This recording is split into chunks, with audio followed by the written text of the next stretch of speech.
జై శ్రీమన్నారాయణ. హాయ్ అండి అందరికీ. ఈరోజు నేను మా ఫ్యామిలీతో పాటు ఇక్కడ షామీర్పేట దగ్గరలో ఒక వెంకటేశ్వర స్వామి టెంపుల్ ఉంది. ఈ టెంపుల్ నేమ్ వచ్చేసి రత్నాలయం వెంకటేశ్వర స్వామి టెంపుల్ వచ్చేసి మనకు అవుట్లుక్ వచ్చి ఎక్సలెంట్, చాలా బాగుంది.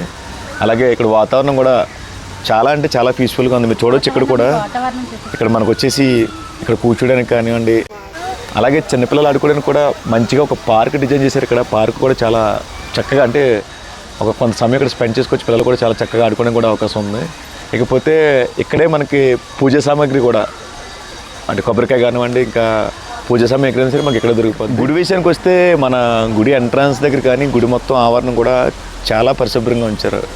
చాలా అంటే మంచి చక్కగా ఎటువంటి ఇబ్బంది లేకుండా, అలాగే ఎక్కడికక్కడే మీకు చేతులు కడుక్కోవడానికి కానీ అన్నిటికీ కూడా సౌకర్యం బాగుంది.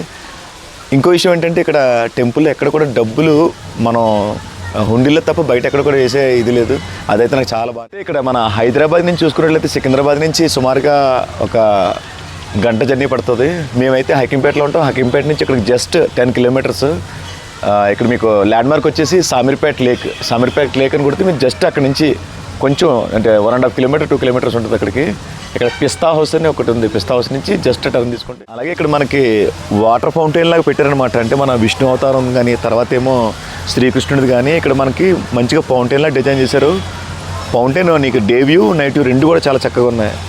ఇంకో విషయం ఏంటంటే ఇక్కడ మందిరంలో అర్చన ఏదైతే ఉందో, అర్చన అంటే ఇక్కడ చాలా అంటే రీజనబుల్ అనమాట. అండి 50 రూపాయలకే అర్చన అవుతుంది. ఇంకో విషయం ఏంటంటే లడ్డు 20 రూపాయలకే లడ్డు, పులిహార, తర్వాత ఏం వడ, ఈ ప్రసాదాలన్నీ కూడా మనకు చాలా మంచి ప్రైస్కి దొరకడం జరుగుతుంది అనమాట.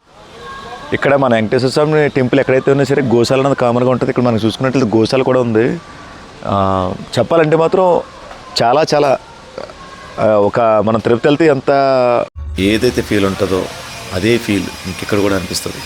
వీలైతే మీరు కూడా ఒకసారి దర్శించుకోండి. అలాగే నా వీడియోని లైక్ చేయండి.